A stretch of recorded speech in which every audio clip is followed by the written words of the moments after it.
ఈ శరీరం, ఈ భూమి, ఈ విశ్వం, ఇంకా ఈ బ్రహ్మాండం, ఇవన్నీ కూడా కేవలం పంచభూతాల ఆట మాత్రమే.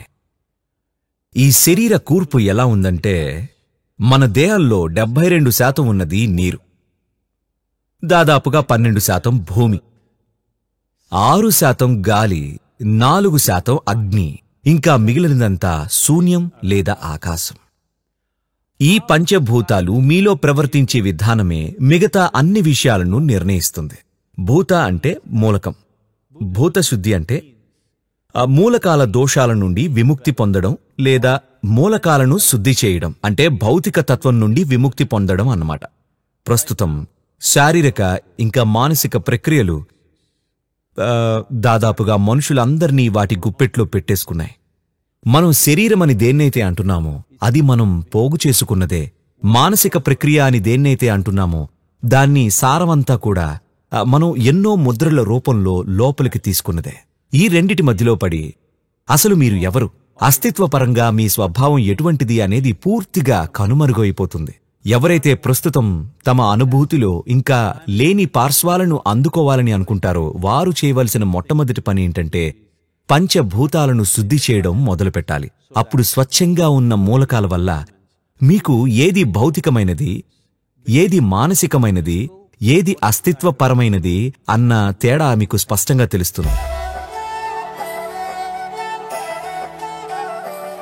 పంచభూతాలు అన్నిట్లోకి నీటికి అత్యంత ప్రాముఖ్యత ఉంటుంది. ఎందుకంటే మీ దేహంలో 72% నీరే ఉంది. 72% of this body is water. మీరు తాగే నీటి పట్ల మీరు తగినంత శ్రద్ధ తీసుకుంటే దాని అర్థం అది పరిశుభ్రంగా ఉండడము లేదా క్రిమికీటకాల్లాంటివి లేకుండా ఉండడం అవి మాత్రమే కాదు. మీరు నీటిని ఎలా నిల్వ చేస్తున్నారు, దాన్ని నిల్వ చేయడానికి ఎలాంటి పాత్ర ఉపయోగిస్తున్నారు, ఎలా పెట్టారు, దాన్ని ఎలా ముట్టుకుంటున్నారు, ఏ విధంగా దాన్ని సమీపిస్తున్నారు అన్నవి ముఖ్యం. ఎందుకంటే ఈ రోజున తగినంత శాస్త్రపరమైన ఆధారం ఉంది. మీ ఆలోచన, మీ మనోభావాలు, మీ స్పర్శ ఇవన్నీ నీటికి ఉన్న మాలిక్యులర్ స్ట్రక్చర్ ని మార్చగలవని, ఇంకా నీరు మీ వ్యవస్థలో ప్రవర్తించే తీరు ఎంతగానో మారుతుందని చెబుతున్నాయి. అందుకని మనం అర్థం చేసుకోవాల్సిన విషయం ఇదే. మనం ఒక వస్తువుతో వ్యవహరించడం లేదు, మనం జీవాధారమైన పదార్థంతో వ్యవహరిస్తున్నాం. నీరు అంటే జీవం. మీరు ఏదైనా లోహంతో తయారు చేసిన పాత్రలో నీటిని పెడితే, ముఖ్యంగా రాగి లేదా ఇత్తడి బిందె అయ్యుండి, మీరు దాన్ని ఏదైనా సేంద్రియ పదార్థంతో శుభ్రపరిచి అందులో నీరు నింపి వేరే వాసనలు గాని వస్తువులు గాని తగలకుండా పెట్టి దాని చుట్టూ తగినంత స్థలం ఉండేలాగా చేసి మీరు నీటి దగ్గరకు వెళ్ళినప్పుడు ఈ పాత్రను మీ చేతులతో కొంత కృతజ్ఞతాభావం ఇంకా భక్తిభావంతో పట్టుకోగలిగితే, ఎందుకంటే ఇది జీవాధారమైన పదార్థం కాబట్టి, ఇప్పుడు ఆ నీరు తాగితే అది మీ వ్యవస్థలో అద్భుతంగా పనిచేయడం మీరే చూస్తారు. ఇలా చేస్తే ఆరోగ్యం, సమతుల్యత సహజంగానే సిద్ధిస్తాయి మీకు.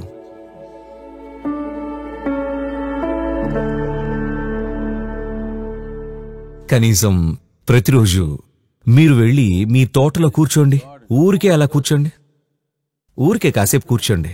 అలా అరగంట సేపు మీ స్నేహితులతో మాట్లాడుతూనో, న్యూస్ పేపర్ చదువుతూనో, లేదా ఫోన్లో మాట్లాడుతూనో, ఏదో ఒకటి చేస్తూ, లేదా మీరు మౌనంగా కూర్చోగలిగితే అది ఉత్తమం. ఒక అరగంట సేపు భూమి మీద కూర్చోండి.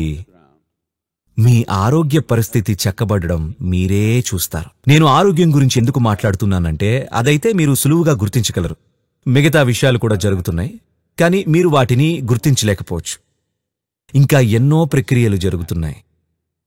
కుదిరినంతవరకు నేల మీద కూర్చుంటూ ఉండండి. మీలో ఎవరికైతే అంతగా స్థిరమైన శరీరం లేదో, అంటే చాలా త్వరగా అనారోగ్యం పాలయ్యేవాళ్ళు, ఇంకా అటువంటి సమస్యలు ఉండేవాళ్ళెవరైనా, మీరు మంచం వదిలిపెట్టి నేల మీద పడుకోవడం అలవాటు చేసుకుంటే మీకు ఎంతో మేలు కలగడం మీరే చూస్తారు. అంత మాత్రం చాలు.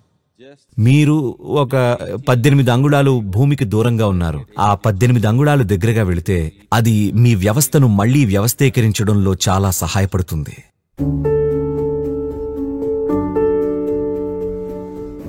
మీ శరీర నిర్మాణంలో గాలికి ఉన్న పాత్ర కేవలం 6% అయినా కూడా అది ఎంతో క్రియాశీలమైన మూలకం. అది ప్రతి నిమిషం జరుగుతున్న లావాదేవీలకు మూలమైనదనే చెప్పుకోవాలి. మీరు ఎలాంటి గాలిని పీలుస్తున్నారు అనేది ఖచ్చితంగా ఎంతో ముఖ్యమైన విషయమే. అది మనకు తెలిసిందే. కానీ ఎలా శ్వాస తీసుకుంటున్నారు, ఎంత ఎరుకుతో శ్వాసిస్తున్నారు అన్నది కూడా అంతే ముఖ్యం. ప్రత్యేకించి మీలో ఎవరైతే పెద్ద నగరాల్లో నివసిస్తున్నారో అలాంటి వాళ్ళు ఏదైనా పార్కులో, నదీ తీరాల్లో లేదా చెరువు గట్టు లేదా మీ దగ్గర ఏది ఉంటే అది ఏదో ఒక సహజమైన వాతావరణంలో నడవడం మంచిది. ప్రకృతికి దగ్గరగా ఉండి మీ శ్వాస క్రియాశీలం అయ్యేందుకు ఏదైనా చేయాలి. ఇది ఒక ఏరోబిక్ ఎక్సర్సైజ్ కోసం కాదు. గాలి లోపల బయట ఎప్పుడూ మారుతూనే ఉండడంతో మన దేహంలోని మేధస్సు ఈ విషయాన్ని పరిగణలోకి తీసుకుంటుంది. దానికి గాలి స్వచ్ఛంగా సజీవంగా ఉన్న అనుభూతి కలిగినప్పుడు శరీరం శ్వాసించే విధానం ఎంతో వేరుగా ఉంటుంది. అందుకని మీరు స్వచ్ఛమైన గాలిలో ఉన్నప్పుడు మీ శ్వాసను ఏదో ఒకటి చేయడం ద్వారా క్రియాశీల స్థితికి తీసుకురావడం ఎంతో ముఖ్యం. చాలా కష్టమైన పనులు ఏమీ చేయక్కర్లేదు. మీరు లోతుగా శ్వాస తీసుకోగలిగితే చాలు.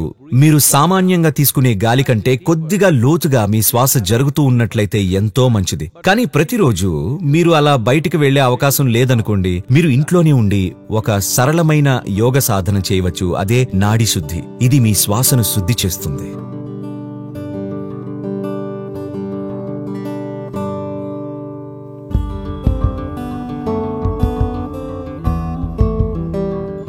అగ్ని దాదాపు 4% వరకు ఉంటుంది మీ శరీరంలో. మీరు అగ్నిని ఉపయోగించుకోవాలనుకుంటే ఒక మంట వేసుకోవచ్చు. కొంత ఎండుగడ్డి లేదా కట్టె పుల్లల వంటివి వాడండి. నూనె ఉపయోగించకండి, ఓకేనా? మీరు మీ చేతుల్ని తెరచి, కళ్ళు తెరచి మంట ముందు కనీసం 3 నిమిషాల పాటు నించొని తర్వాత వెనక్కి తిరిగి మీ వీపు మంట వైపు ఉండేలా మరో 3 నిమిషాలు ఉంచండి.